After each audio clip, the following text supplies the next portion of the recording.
You know what? Speaking of friends, I'd like to bring my friend Chris on stage. Everybody give a round of applause for Chris here today. How you doing, Chris? Bring it in. So I'm Chris. I'm Jerrod. We already know that, but always deserves an extra introduction. Let's give another hand for Jerrod. He loves being put out. I do. So every so often we have the privilege of coming up on stage, just the two of us, and we like to do a show where we promote friendship. Jerrod and I, we've been best friends for, 3 years now? 3 years now. And we just like to come out on stage and we like to do a show that promotes positivity and friendship through improv. And so, let's just get into it. I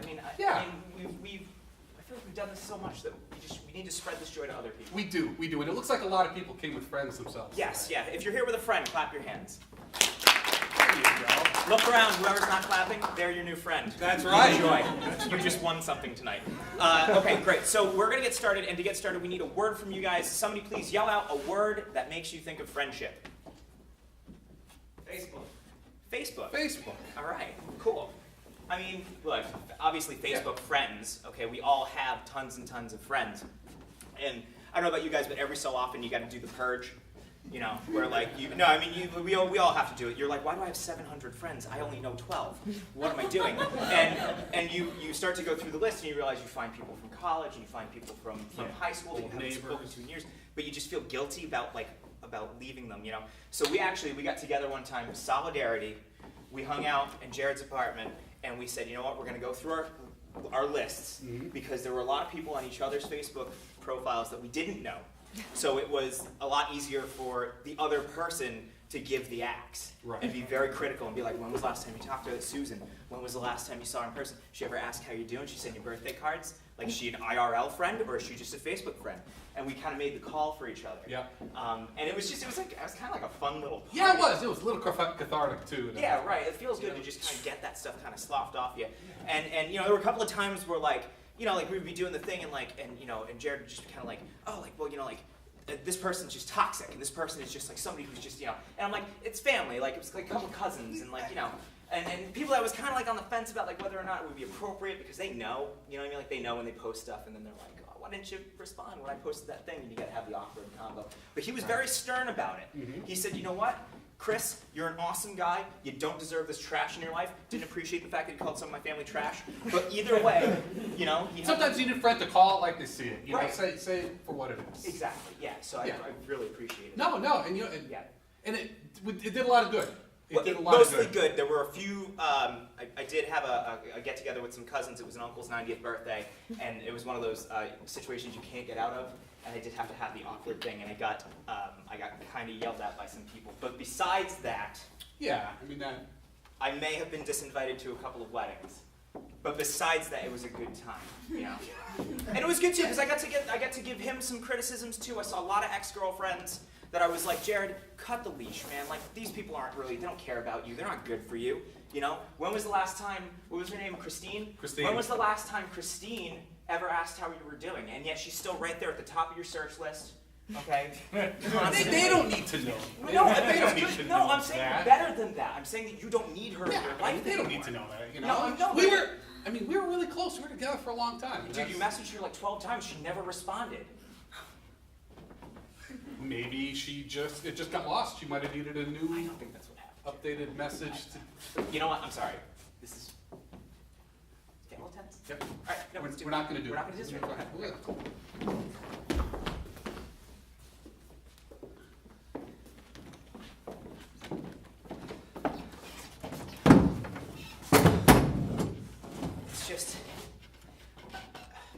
I just want everything to be perfect.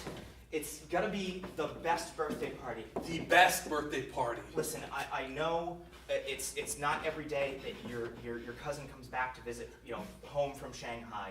All right, and she hasn't been here in 8 years, and I want everything to be perfect. I cannot wait. I cannot wait to see her. She will come in, and this will be just right. She'll be so happy. I know. Look, I know.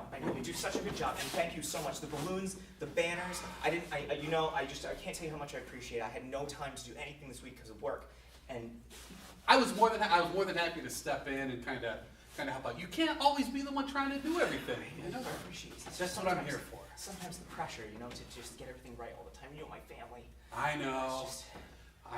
I know they can be a little antagonistic sometimes. I get that. I know. I get that. But don't worry, I am here to help you out with that. Because you deserve to be treated well. Thanks, baby. That's no problem. That's no problem.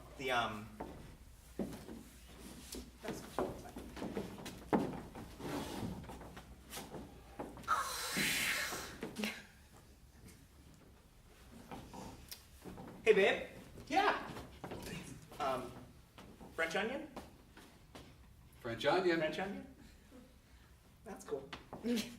But you know, I got the recipe on Pinterest, and I thought. No, I like French onion. Yeah. No, it's fine. It's just, she has the onion allergy, and it's. Oh, I thought I didn't know about her onion allergy. I'm really sorry. When I made it, I was like, you know what? I'm not going to invite his uncle and aunt who don't like French onion dip anyways, who always complain about it. You didn't invite Uncle Stu and Aunt Carla? No, because they would just complain about the French onion dip. No. This was the get-together. This was the family reunion. And we wanted it to be happy, right? You said your cousins come and have happiness, good time. Yeah. So, I mean, I knew we were going to have French onion dip, and I didn't want them to come and be upset when there was French onion dip right there. Because then they'd have to comment about it,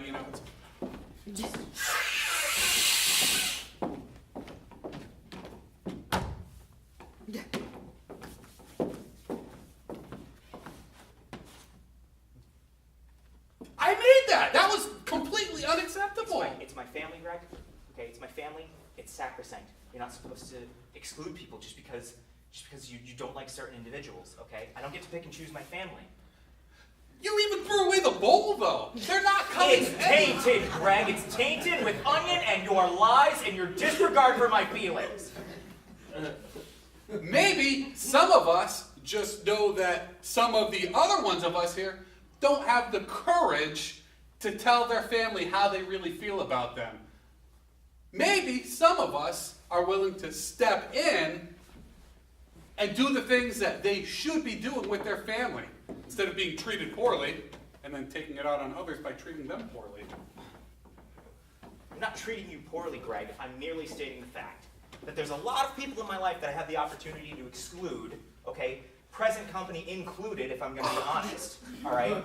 But you're only born with one family, and you don't get to pick and choose. You have to get along. That's the way God made it. Dem's the rules, okay? The onion dip is just the icing on the cake. And the bowl. Let's not forget the bowl. The bowl was ugly. I hated it. It was the worst gift you ever got me. See, that's why I'm the one who has to go out there and take care of these things, because you have no taste. Well, maybe if you had better taste, your ex-girlfriends would still talk to you. Oh! She loved me. That is so low, Chris. That is so low for you to do. You know what? It came out, and I'm just gonna say it. What you did to me with my family, it was weird. It made things weird, Jerrod. Okay? We had a deal to do that for each other. Well, at least it's people I still talk to. All right? Oh, you have to keep on digging that knife in. I don't even see why you like this girl in the first place. What? Because she drove a fancy car? A Saab is a nice, fancy car. People who own Saabs are good, wholesome people. You have poor taste in cars. You have poor taste in women. Saabs are very safe. We're not We're not doing this. Sorry, we're not.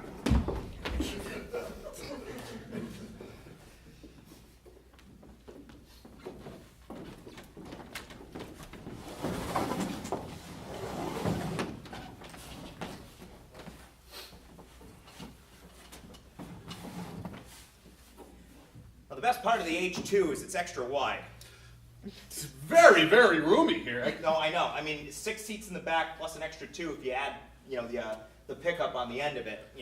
It's if it's rainy, it's not the best, but I'm telling you, this is the car for you. This is luxurious. It's large. And I think people who drive H2s, those are good people. People you want to have around, They're great people. Yeah. That's why we only let the dealers drive the car.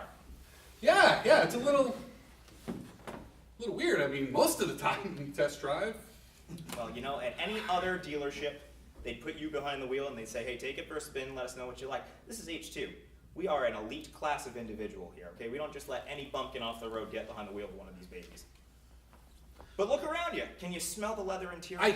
I can smell the leather bumpkin. Look in the glove box. look in the glove box. Actual gloves. Wow. Put those on, then you can touch the radio. See if you like the radio. I have to wear the gloves? You have to wear the gloves if you're going to touch the interior of the car. Sir, this is an H2. H2s are good cars. So, I hear you're buying this gift for the family? It's a holiday purchase of some kind?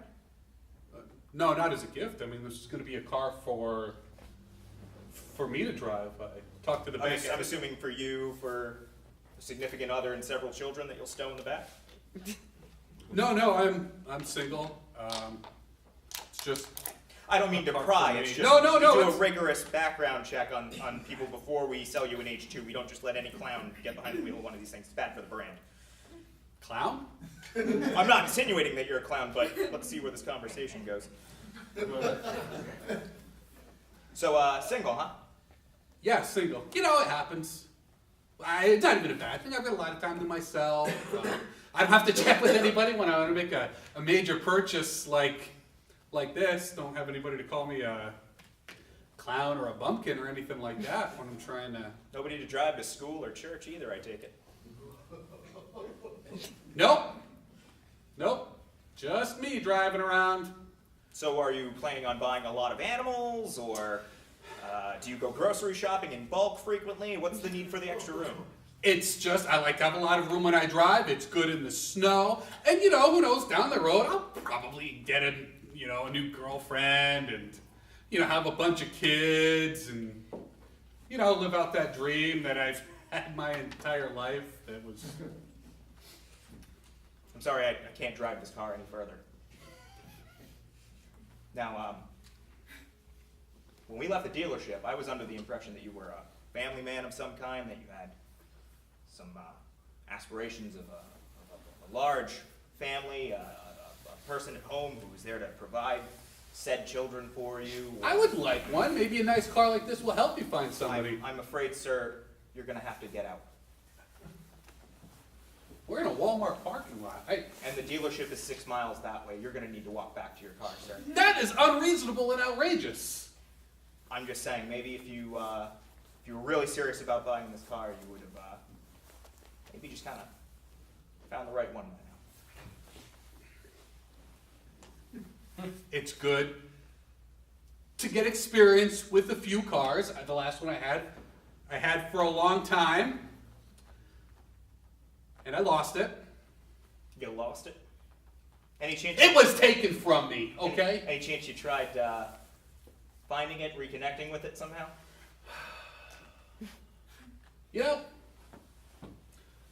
I don't know, Did you try searching for it?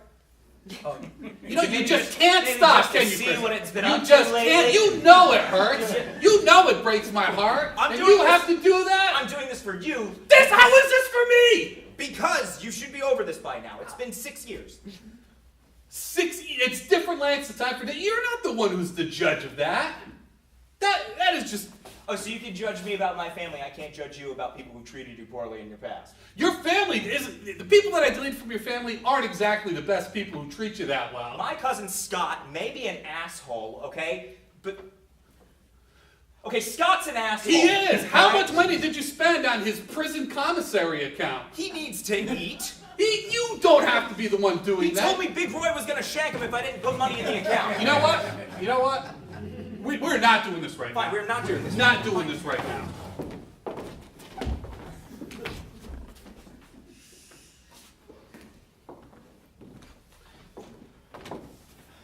Listen, it's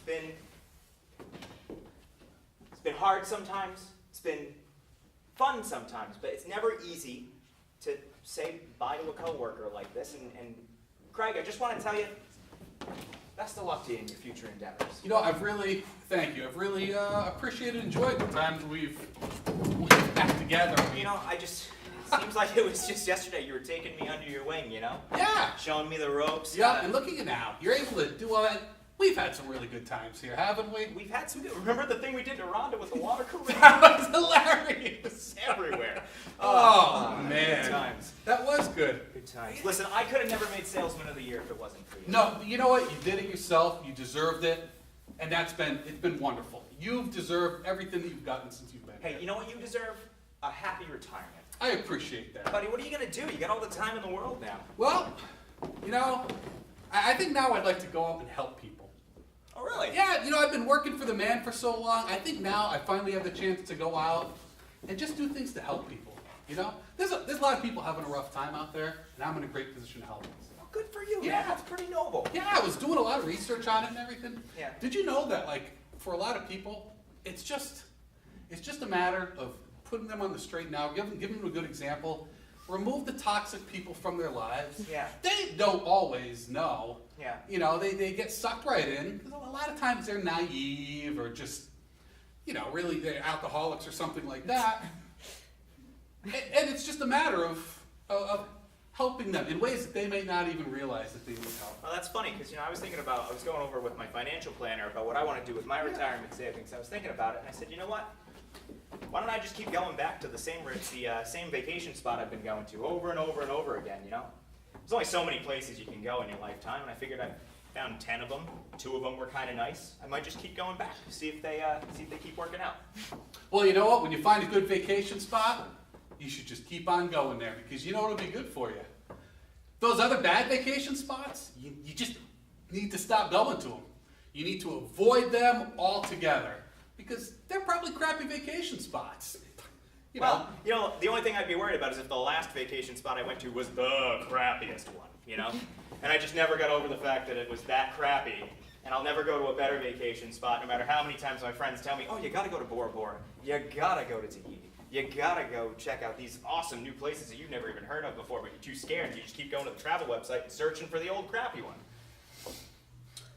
You know, when you know a vacation spot well, you know all the places to stay, you know all the good places to eat, whereas those other toxic ones, you know, you just go there, they'll steal your money, maybe steal your buddy's money. Who knows? Yeah.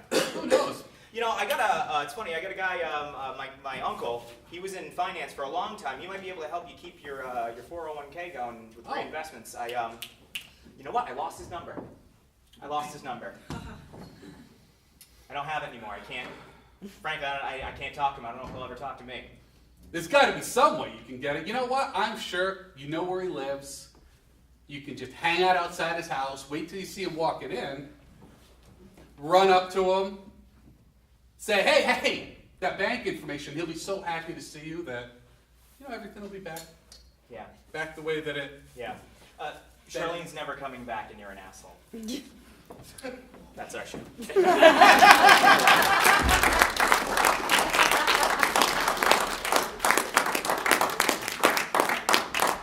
I'm going to be honest, I never really liked him all that much. Hey folks, if you like what you're seeing here and it's something you might want to do, we do classes here at Providence Improv Guild. In January, on January 8th, we've got a level 1 and a level 2 January 7th. We have a level 1 and a level 2 that are starting up. On December 8th, we have a workshop going with Erin Olson. She is a former Providence Improv